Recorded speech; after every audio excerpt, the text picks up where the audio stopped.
মৰমৰ ছাত্ৰ-ছাত্ৰীসকল আমি বৃত্ত কেইবাদিন ধৰি বৃত্ত চেপ্টাৰ পঢ়ি আছোঁ আজি পেজ নম্বৰ 256 উদাহৰণ 3 টো আলোচনাত লৈছোঁ উদাহৰণ 3 টো তোমালোকে এইটো কোৱেশ্চন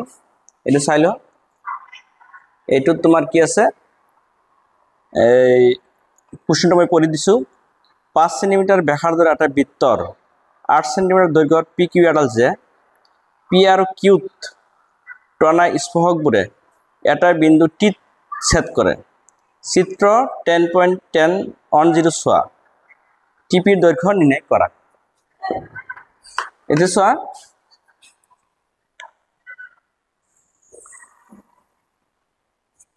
এটা আমি বৃত্ত আঁকিলো বৃত্তটোৰ দুডাল স্পৰ্শক আছে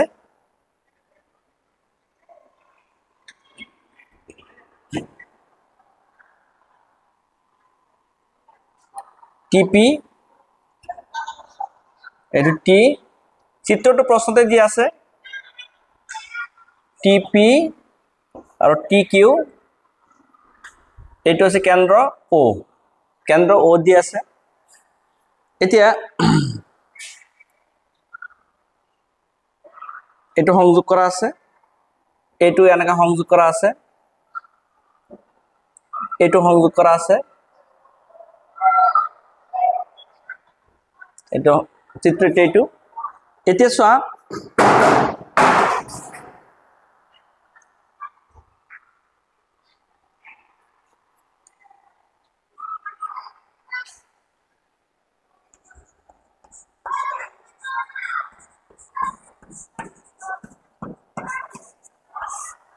মন দিবা যেহেতু স্পৰ্শক গতে TP = TQ TP = TQ তেন্তে এটাকে ত্ৰিভুজ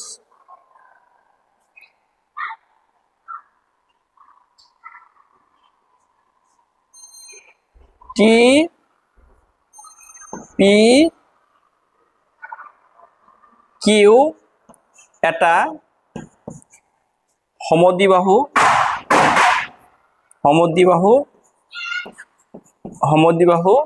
ত্ৰিভুজ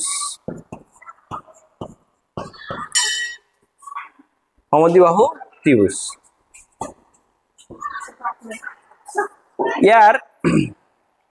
PQ কিমান দিছে PQ দিছে তোমালোকে ইয়াতে কি কৈছে চোৱা ইয়াতে কৈছে যে এটা বৃত্তৰ 8 সেন্টিমিটাৰ দৈৰ্ঘ্যৰ PQ এডাল যে এই PQ এডাল যে এটো কিমান সেন্টিমিটাৰ আছে 8 সেন্টিমিটাৰ আছে এটো 8 সেন্টিমিটাৰ আছে তেন্তে এটো যদি আমি R বিন্দু দিও এটো যদি R বিন্দু দিও তে PR QR কিমান সেন্টিমিটার 4 সেন্টিমিটার হ'ব আধা হ'ব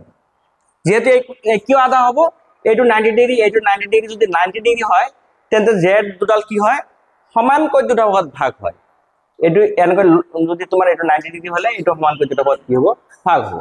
এতিয়া PR = QR 4 সেন্টিমিটাৰ হ'ল ব্যাসাৰ্ধটো কিমান দিয়া আছে চোৱা ব্যাসাৰ্ধ দিয়া আছে কি 5 সেন্টিমিটার দিয়া আছে 5 সেন্টিমিটার দিয়া আছে এতিয়া তুমি এই যেহেতু তোমালোকে কি জানা যে স্পৰ্শক আৰু ব্যাসাৰ্ধৰ মাজৰ কোণ কিমান ডিগ্ৰী এটো ব্যাসাৰ্ধ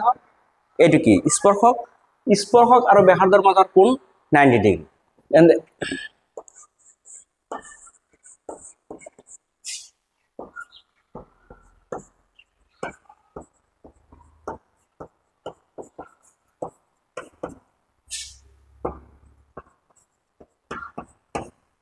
পৰা সো এই যে এটো যদি তোমাৰ হেৰি হয় 90 ডিগ্ৰী হয় এই OT টো হ'ব কৰ্ণ OT টো কৰ্ণ হ'ব কৰ্ণ হলে তোমার OP স্কয়ার = PT স্কয়ার কি হ'ব OT স্কয়ার হ'ব এতে OP এর মান কিমান আছে চোৱা OP এর মান 5 আছে পিটি স্কয়ার ওটির মান ওটি থাকিল এটু দিলা 1 এটা সোয়া এটু 90 ডিগ্রি এটু 90 ডিগ্রি এটু 90 ডিগ্রি তেন্তে এটু 90 ডিগ্রি হলে এই ওপিটি ওপিআর একটা সমকোণী ত্রিভুজ হবে ওপিআর একটা সমকোণী ত্রিভুজ এই ওপি2 কর্ণ হবে ত্রিভুজ ওপিআর সমকোণীর পৰা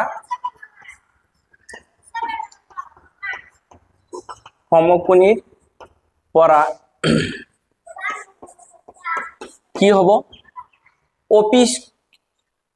ওপি স্কয়ার ইকুয়াল টু কি হব PR square plus OR square এটা হা ওপির মান কিমান পাইছা 5 পাইছা ওপির মান 5 পাইছা স্কয়ার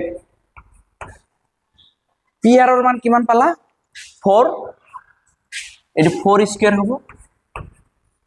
প্লাস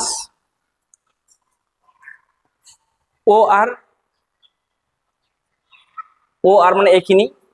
এখিনি ওলাব লাগিব আমি ওআর স্কয়ার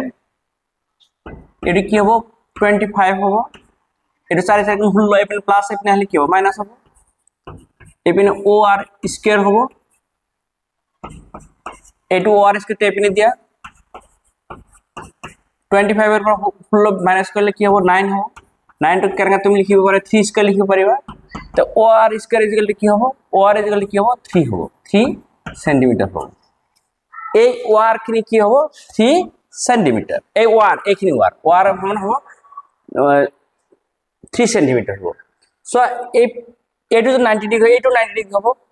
পিটিআর সমকোণী ত্রিভুজের পৰা এটু 90 হলে এইটু কৰ্ণ হবে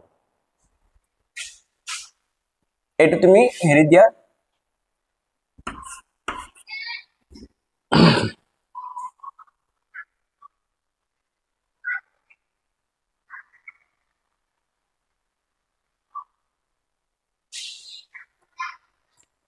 এটু তুমি হেৰি দিয়া 2 দিয়া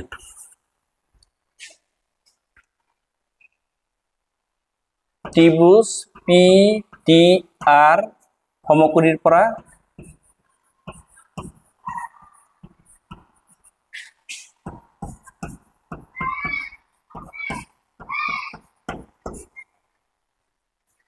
পিটিআর দে পিটিআর এতিয়া এটু যদি 90 ডিগ্রি হয় পিটিটি কি হবে কর্ণ হবে পিটি square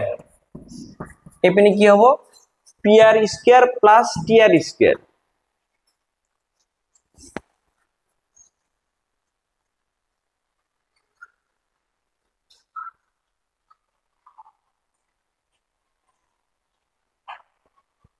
PT square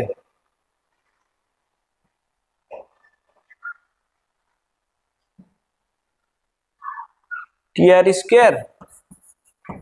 plus PR square হবে পিআর স্কয়ার টিআর এর মান পিটির মান পিটিতে থাকক টিআর মানে কি টিআর মানে সব এই ওটি গুটেইখিনিৰ পৰা যদি আমি ওআৰ মাইনাস কৰো এটো হৈ যাব তেন্তে এটো কি লিখিব পাৰো এই ভালকৈ চোৱা এই ওআৰ এই গুটেইখিনিৰ পৰা এই ওটিৰ পৰা গুটেইখিনি এইখিনি যদি মাইনাস কৰা যায় কি থাকিব টিআর থাকিব তেন্তে তুমি এটো কি লিখি দিয়া ওটি মাইনাস ওআর তেতে এই ওটিৰ পৰা এই ওআৰ টো যদি মাইনাস কৰা এই টিআর টো থাকিব এটি স্কয়ার হবো প্লাস কি হবো পিআর স্কয়ার হবো পিটি স্কয়ার রাখি দিয়া এটি a মাইনাস হোল স্কয়ার হল এটি a স্কয়ার প্লাস এটি b স্কয়ার মাইনাস 2 ওটি ওআর প্লাস পিআর কি আছে 4 আছে 4 স্কয়ার আছে এইটো পিটি স্কয়ার ওটি স্কয়ার ও আর কিমান আছে 3 এই যে 3 ও আর স্কয়ার 3 এটা কি হবে 9 হবে 9 মাইনাস 2 ওটি ও আর মান 3 আছে 4 4 গুণ কি হবে 16 হবে এটা পিটি স্কয়ার এটা ওটি স্কয়ার লিখা এই 9 আর 16 যোগ করলে কি হবে 25 হবে 25 এটা পূরণ করা 2 3 গুণ কি হবে 6 ওটি হবে 6 ওটি হবে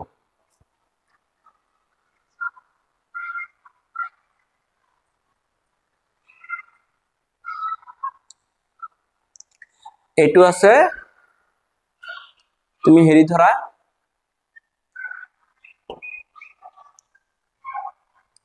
থ্ৰি ধৰা এটা 3 দে এটা 1 আৰু 3 পৰা 1 আৰু 3 পৰা 1 আৰু 3 পৰা 1 নত কি আছে চোৱা এইটো 1 আছে এই ওটি স্কয়ার যা আছে ওটি স্কয়ার হন 5 স্কয়ার প্লাস পিটি স্কয়ার এই ওটি স্কয়ার উঠাই দি তুমি এটো বহাই দিও পারা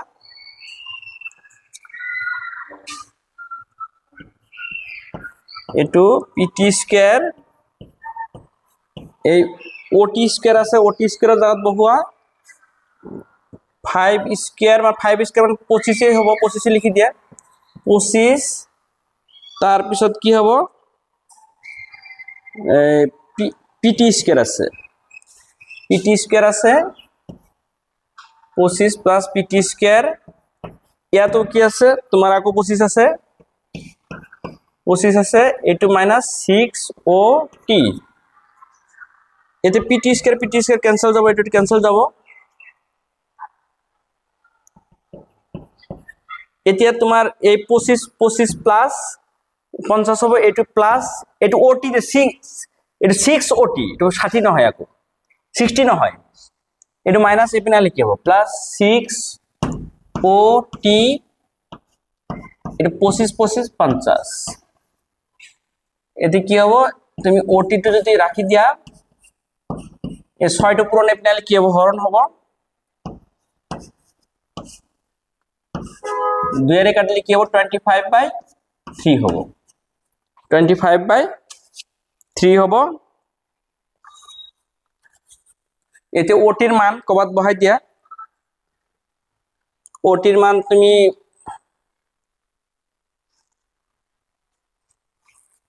একত বহাই দিয়া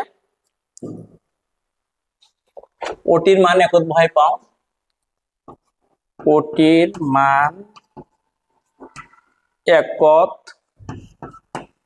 বহুৱাই পাও ওটিৰ মান একত বহাই পাও এতিয়া আমি এই উপৰৰ এইখিনি আমি মুছি দিছো এটা লাইন লিখিও পাৰিম ওটিৰ মান হেৰিত বহাই পাও একত বহাই পাও ওটির মান কি আছে 25/3 আছে ইয়াতে আছে 5 স্কয়ার আছে 5 টি কি হ'ব 25 হ'ব প্লাস পিটি স্কয়ার হ'ব এটো হ'ব এই ওটির মান 25 জায়গা নাই কারণ ডাইরেক্ট লিখিছো 625 বাই কি হ'ব 9 হ'ব 625 বাই কি হ'ব 9 হ'ব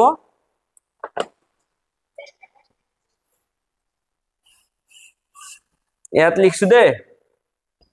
ইয়াৰ পৰা ইয়াত আহি গল ইয়াতে পিটি স্কয়াৰ ধৰা এটো প্লাস আছে এপিনে গল কি হ'ব মাইনাস হ'ব 625 by 9 minus 25 এতিয়া তুমি pt স্কয়ার এটো 9 এটো 625 এটো যদি তুমি পূরণ করা যায় 2 to 5 হ'ব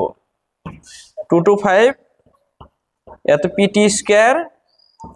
এটা যদি মাইনাস করা যায় তোমার এটা হবো 400 হবো 400/9 হবো তেনতে পিটি ইজিক্যাল টু হবো বর্গমূল হলে 20/3 সেন্টিমিটার হবো এইটা आंसर হবো দে পিটি ইজিক্যাল টু 20/3 সেন্টিমিটার পিটি ইজিক্যাল 20 সেন্টিমিটার ইয়ার পরে ইয়াত আইছে তোমরা চাই লবা ইয়ার পরে ইয়াত আইছে এটা आंसर হবো পিটি ইজিক্যাল 20/3 সেন্টিমিটার থ্যাংক ইউ